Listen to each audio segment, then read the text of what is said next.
Hi friends, welcome to our channel. Brahmamudi serial next ఎపిసోడ్లో ఏం జరగబోతోందో ఈ వీడియోలో చూసి తెలుసుకుందాం. కావ్యని బెదిరించిన యామిని అసలేం జరిగింది అని తెలుసుకోవడానికి ఈ వీడియోని స్కిప్ చేయకుండా ఎండ్ వరకు చూసేయండి. రాహుల్ స్వప్న లేదు అనుకొని తను వాష్రూమ్లో ఫ్రెష్ అవుతోంది అని అనుకొని తను కొట్టేసిన రాళ్ళ నెక్లెస్ ప్లేసులో రోల్డ్ గోల్డ్ నెక్లెస్ని పెట్టాలి అని చెప్పి లాకర్ని ఓపెన్ చేస్తాడు. అలా ఓపెన్ చేసి ఆ నగని దాంట్లో పెడుతూ ఉంటాడు. కానీ అప్పుడే స్వప్న కూడా బయట నుంచి వస్తూ ఉంటుంది. రాహుల్ ఎవరైనా వస్తున్నారా, చూస్తున్నారా అని అన్ని దిక్కులా వెతుక్కుంటూ చూసుకుంటూ ఆ నగని లోపల పెట్టేస్తాడు.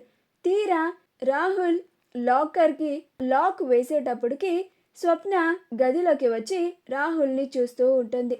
అప్పుడు రాహుల్ అమ్మయ్య అనుకున్నట్టు ఆ నగని రోల్డ్ గోల్డ్ నగతో రీప్లేస్ చేసేసాను, ఇక స్వప్నకి డౌటే రాదు అని అనుకుని వెనక్కి తిరిగి చూసేసరికి స్వప్న చాలా కోపంగా రాహుల్ని చూస్తూ ఉంటుంది.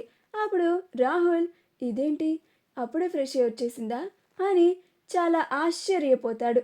దీని ఫేస్ చూస్తూ ఉంటే నేను చేసిన పని ఇది చూసేసినట్టుంది.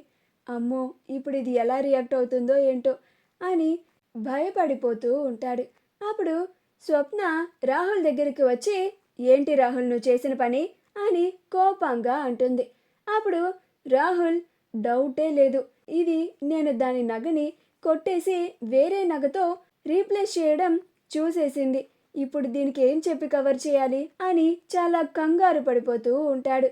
అప్పుడు స్వప్న ఏంటి రాహుల్ నువ్వు చేసిన పనేంటిది, ఏం మాట్లాడకుండా అలా చూస్తూ ఉన్నావేంటి, నోరు విప్పి మాట్లాడు అని నిలదీసి అడుగుతున్నట్లుగా మాట్లాడుతుంది. అప్పుడు రాహుల్ అమ్మో ఇప్పుడు దీనికి దొరికిపోయానే, ఏం చేస్తుందో ఏంటో నాకు చాలా భయంగా ఉంది అని చాలా కంగారు పడిపోతూ ఉంటాడు. అప్పుడు స్వప్న ఏంటి రాహుల్ ఆ లాకర్ని ఎందుకు ఓపెన్ చేశావు అని అంటుంది. అప్పుడు రాహుల్ అమ్మో లాకర్ని ఓపెన్ చేయడం కూడా చూసేసిందా అని భయపడిపోతూ ఉంటాడు. అప్పుడు స్వప్న దాంట్లో ఉన్న నా నగల్ని కొట్టేద్దామని ప్లాన్ చేస్తున్నావా, నీకంత సీన్ లేదు, ఇప్పుడు నీ కన్ను నా నగల మీద పడిందా, నా నగల్ని కొట్టేసి ఏ అమ్మాయిని ఇంప్రెస్ చేయాలనుకుంటున్నావు అని అంటుంది. అప్పుడు రాహుల్ అదేంటి స్వప్న, నా ఏంజల్వి నువ్వే కదా, అలా మాట్లాడుతున్నావేంటి అని అంటాడు. అప్పుడు స్వప్న ఈ లోకంలో ఎవరినైనా నమ్మచ్చు కానీ ఆఖరికి మీ అమ్మని కూడా నమ్మచ్చు కానీ నిన్ను మాత్రం అస్సలు నమ్మకూడదు అని అంటుంది.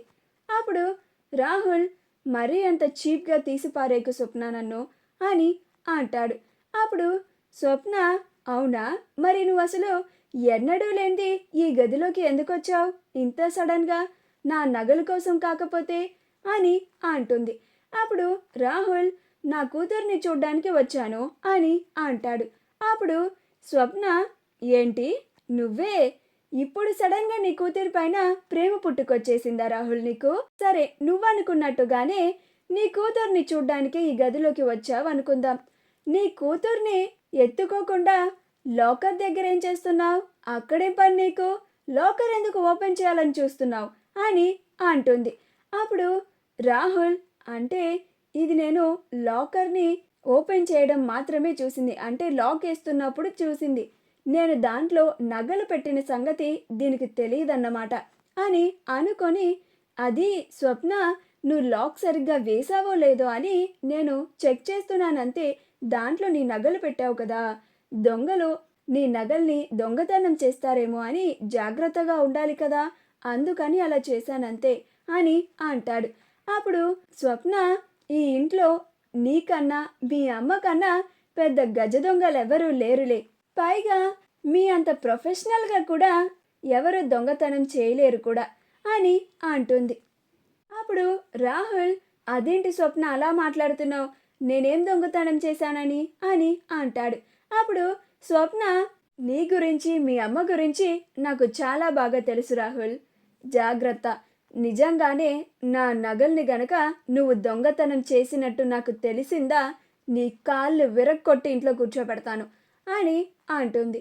అప్పుడు రాహుల్, అమ్మో, ఇది ఊరికే చెప్పినా నిజంగా నాకు వార్నింగ్ ఇచ్చినట్టే అనిపిస్తోంది, వెంటనే ఇక్కడి నుంచి వెళ్ళిపోవాలి అని బయటికి వెళ్ళిపోతాడు. స్వప్న నిద్రపోతుంది. మరుసటి రోజు కావ్య రాజ్ కోసం ఎదురు చూస్తూ ఉంటుంది. రాజ్ వచ్చి తనకి ప్రపోజ్ చేయగానే తను ఎలా రియాక్ట్ అవ్వాలా అని ఆలోచిస్తూ అది ఊహించుకుంటూ తనలో తానే మురిసిపోతూ తనని తానే మైమర్చిపోతూ ఉంటుంది. ఇదంతా ఒక పక్క నుంచి అపర్ణ ఇందిరాదేవులు చూసి, చూసారా అత్తయ్య, కావ్య తనలో తానే ఎలా సిగ్గుపడిపోతుందో అని అంటుంది. అప్పుడు ఇందిరాదేవి, అవునే చూశాను, నా మనవడి గురించి ఆలోచించుకుంటూ తనలో తానే నవ్వుకుంటున్నట్టుగా ఉంది. అవును, వీడేంటి ఇంకా రాలేదు అని అంటుంది. అప్పుడు అపర్ణ, నేనదే ఎదురు చూస్తున్నాను అత్తయ్య, ఈ పాటికి వచ్చేయాలే అని అంటూ ఉంటుంది. రాజ్ ఉదయాన్నే లేచి కావ్యకి ప్రపోజ్ చేయాలి అని చాలా బాగా రెడీ అయ్యి దుగ్గిరాల నిలయంకి రావడానికి బయలుదేరుతూ ఉంటాడు. అప్పుడే యామిని ఎలాగైనా రాజ్ని ఆ ఇంటికి వెళ్ళనివ్వకుండా ఆపాలి అని, ఆగు బావా, ఎక్కడికి వెళ్తున్నావు ఇంత పొద్దున్నే, అది కూడా ఇంతలాగా రెడీ అయ్యి అని అంటుంది. అప్పుడు రాజ్, చెప్పాను కదా యామిని, నేను ఈరోజు ఒక ఇంపార్టెంట్ పని మీద వెళ్తున్నాను, వెళ్ళి వచ్చిన తర్వాత మీ క్వశ్చన్స్ అన్నిటికీ సమాధానం చెప్తానని అన్నాను కదా అని అంటాడు.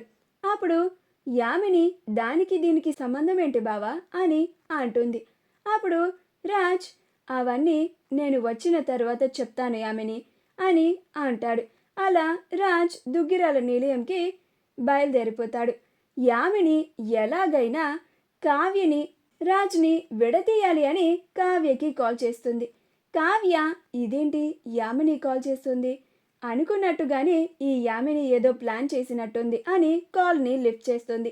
అప్పుడు యామిని, హలో కావ్య, ఏంటి రోజు చాలా సంతోషంగా ఉన్నట్టున్నావు అని అంటుంది.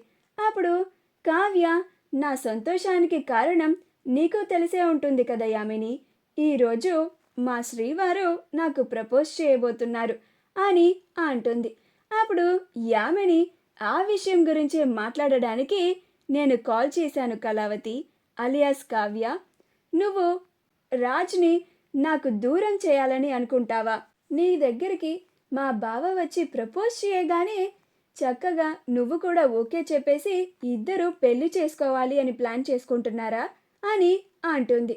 అప్పుడు కావ్య, చాలా కరెక్ట్గా చెప్పావు యామిని అని అంటుంది. అప్పుడు యామిని, నువ్వు అనుకున్నట్టు నిజంగానే అదే జరిగితే మాత్రం నేను చూస్తూ ఎందుకు ఊరుకుంటాను కళావతి, నేను రాజ్కి గతం అంతా చెప్పేస్తాను. అప్పుడు రాజ్ ఏది నిజమో తేల్చుకోలేక ఆ గతం గురించి బాగా ఆలోచించి కోమాల్లోకి వెళ్ళిపోతాడు. నాకు దక్కనిది ఇంకెవ్వరికి దక్కనివ్వను. అప్పుడు కావ్య చాలా కంగారు పడిపోతూ ఉంటుంది. మా వీడియో కనుక మీకు నచ్చినట్లయితే లైక్ చేయండి, షేర్ చేయండి, మా ఛానల్ని సబ్స్క్రైబ్ చేసుకోండి, పక్కనే ఉన్న బెల్ ఐకాన్ని క్లిక్ చేయడం మాత్రం మర్చిపోకండి.